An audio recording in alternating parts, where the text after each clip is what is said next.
Welcome to Pinoy Scoop.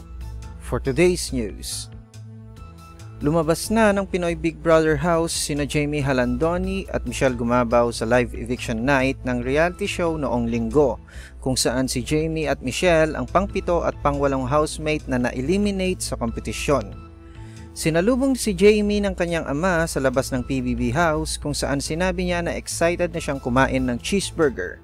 Samantala, si Michelle naman ay sinalubong ng kanyang best friend at sinabing mamimiss niya ang lahat ng housemates. Nagpasalamat din si Kuya kay Michelle dahil sa pagiging mabait niya at mabuting guide para sa mga teen housemates.